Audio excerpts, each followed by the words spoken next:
여러분 안녕하세요. 설계언니의 깐깐한 보험의 설계언니입니다. 설계언니 유튜브 구독, 좋아요, 그리고 댓글 달아주시는 분들 너무너무 감사드려요. 오늘의 주제는 저에게 항상 많은 질문이 오고 우리나라의 인구의 반 이상이 가입을 하고 있다고 하는 실비보험에 대해서 이야기를 해보도록 하겠습니다. 잠깐 좋아요, 구독 눌러주세요. 이런 질문을 하시죠. 특히 젊으신 분들보다는 어머님들 나이대가 많으신 것 같아요. 제가 예전에 8만원짜리 실비를 S화재에 가입을 했는데 이게 갱신도 되면서 보험이 10만원으로 올랐어요. 나 이거 단독 실비라는 저렴한 그 실비로 갈아타게 좀 도와줘요.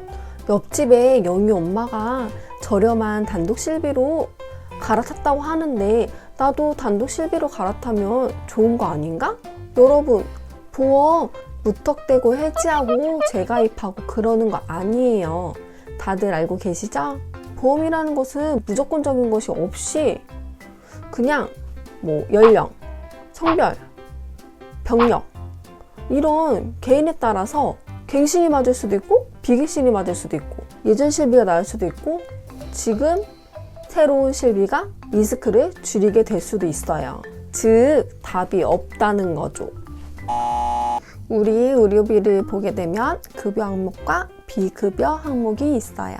급여 항목이라는 것은 국민건강보험에서 의료비 지원을 보장해주는 것이고 비급여 항목이라는 것은 보상해주지 않는 항목을 말합니다.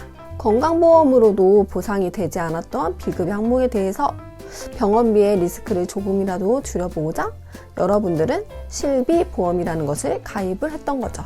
병원에 다들 한 번씩은 가보신 적이 있을 테고 다들 진료비 영수증 같은 것들을 끊어보신 적이 있으셨을 거예요. 평소에 유심히 보시지 않으신 분들이라고 하면은 잘 모르실 것 같아서 진료비 세부 내역서를 가져와 봤어요. 이쪽에 보시는 것처럼 비급여 항목과 급여 항목이 나눠져 있고 급여 항목에는 본인 부담과 공단 부담이 써있죠. 여기서 나라에서 지원해주는 공인 부담금은 800만원 정도가 되고 급여 부분에 본인 부담금은 47,000원 정도가 돼요. 비급여 항목은 약 78만원과 40만원을 합산한 118만원이 됩니다. 그래서 우리는 급여 항목에서 본인 부담금과 그리고 비급여 항목을 병원비로 지출을 하게 돼요. 이 부분 잘 기억해 두시고요.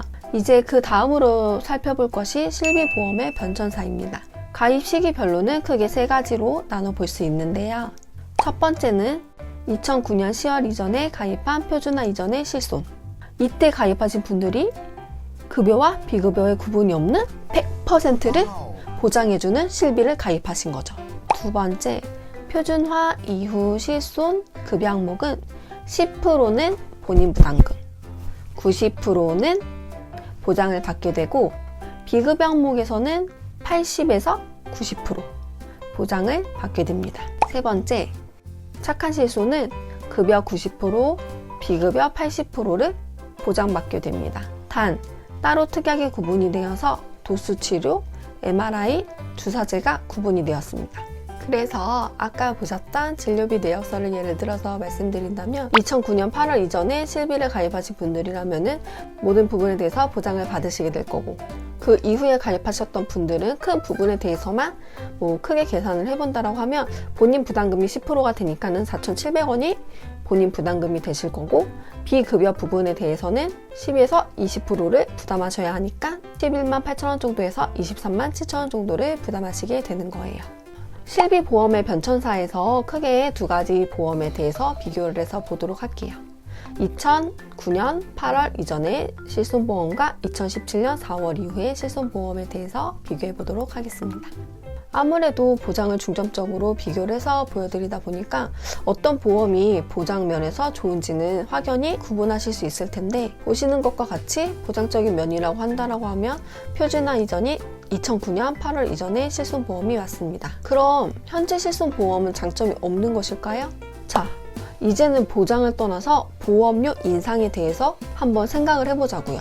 표준화 이전 실손보험 언제 끝났을까요? 2009년도에 끝났습니다. 병원 치료비가 많이 들고 병원을 많이 가는 것은 당연히 젊으신 분들보다는 연세가 있으신 분들이 많이 가시겠죠. 그렇다면 보험의 구조는 건강하신 분들이 계속 가입을 함으로써 보험사의 손해율도 줄어들게 됩니다. 그런데 표준화 이전의 실손보험은 2009년에 이미 끝났잖아요. 그렇기 때문에 건강하신 분들이 보험을 가입할 일이 없겠죠. 2009년 8월 이전에 보험을 가입하신 분들은 계속 나이가 들 거고, 건강하게 보험을 가입할 사람들은 유입되지 않고, 그러면 그 안에 소속되어 있는 2009년 8월 이전에 실손보험을 가입하고 있으신 분들은 연세가 계속 들고 병원 갈 일이 계속 생기고, 그 속 안에 있는 분들끼리 손해율이 높아지겠죠. 그럼 어떻게 돼요? 실손보험 비갱신인가요? 아니요, 갱신보험이에요. 내가 보장을 받고 싶으면 계속 보험료를 내면서 이어가야 된다는 거죠. 그렇게 새로 가입하는 분들이 없이 기존에 계신 분들끼리 이 보험을 계속 유지한다? 그럼 그 보험은 손해율이 어마어마하게 높아지고, 내가 70세 정도가 되었을 때는 이미 갱신이 너무 많이 되어서 그 보험을 유지할 수 없게 되겠죠. 여러 가지 영상들이나 글을 보게 되면은 옛날 실비를 꼭 유지해야 된다. 어떤 분들은 아니다, 지금 착한 실손으로 갈아타야 된다, 이야기 하시는 것들을 많이 봤을 거예요. 우선 착한 실비에 대해서 다시 한번 말씀을 드린다고 하면은, 착한 실비 약간 특이점이 있죠.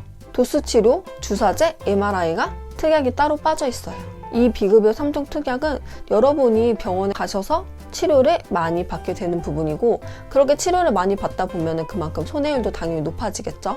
그래서 금강원에서 이 특약을 따로 뺨으로써 여러분들이 보험료가 많이 올라서 실비보험에 대해서 유지를 못하게 될 경우에 이 부분의 특약만 따로 해지를 하면 된다는 거죠. 지금까지는 전체적인 실비에 대해서 급여와 비급여에 대해서 보았고, 그리고 실비가 어떻게 변화가 되었는지에 대해서 같이 살펴보았습니다. 그러면 요즘 가입하게 되는 착한 실손 역시 비갱신이 아닌 갱신보험으로서 거기에 소속되어 있는 고객분들이 보상을 받게 된다고 하면은 손해율로 인해서 보험료는 많이 인상될 것이다. 옛날 표준화 이전의 실손과 같다라는 것은 알게 되셨을 거예요.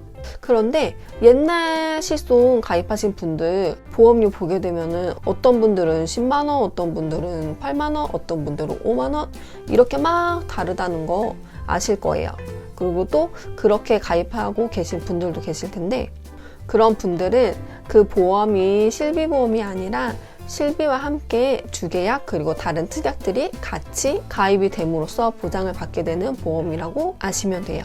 그래서 내가 이거는 실손인 줄 알고 가입을 했는데 보험료가 너무 부담스럽다라고 하신다라고 하면 실손을 제외한 다른 보장 부분에 대해서 줄이거나 또 특약을 뺄 수 있으면 뺨으로써 그 실비는 계속 유지를 하시면 돼요. 그래서 옛날 표준화 이전의 실비가 보험료 때문에 부담스럽다고 생각하시는 분들은 설계원님 저한테 증권을 보내주시고 보험 다이어트를 하시면 돼요. 이렇게 말씀을 드려도 저 단독 실비, 저렴한 실비 가입하고 싶어요, 이런 어머님들 계세요. 그래서 제가 어머니 그러면은 건강 상태는 어떠세요? 라고 여쭤보거든요. 그러면은 뭐 고혈압, 고지혈약은 먹고 있고 최근에 그냥 대장 용종 그거 별거 아닌 거 뗐지 뭐. 그쵸, 되게 흔한 질병인 거 맞아요. 그런데 이런 분들이 최근 단독 실비로 가입을 한다라고 하면 보험사에서는 그냥 순순히 받아주게 될까요? 분명히 받아준다고 해도 어느 부분에 대해서는 부담보를 걸 거고 어느 부분에 대해서는 보험료 할증을 할 거란 말이에요. 그러면 옛날 실비를 해지하고 갈아타는 의미가 뭐예요? 이미 처음 가입을 할 때부터도 실손 보험료가 인상이 되었잖아요. 그러면 좋지 않은 결과를 가져오게 되는 거겠죠. 여러분들, 착한 실손, 요즘 실손에서 교통사고 났을 때 과연 실비에서도 보상을 받을 수 있을까요? 아니에요. 그런데 내가 교통사고가 났는데 상대방 자동차 보험사에서 보상을 해줬는데 그 보상 금액의 50%를 또 중복으로 보장을 해주는 것이 2009년 8월 이전에 가입하신 실손보험이라는 거예요. 자, 주저리 실비 보험이 간단한 것 같으면서도 되게 내용이 광범위하다 보니까는 약간 어려운 부분이 있었던 것 같아요. 오늘 영상에서 나온 내용들 정리해 드릴게요. 첫 번째, 병원비는 급여 항목과 비급여 항목으로 나뉜다.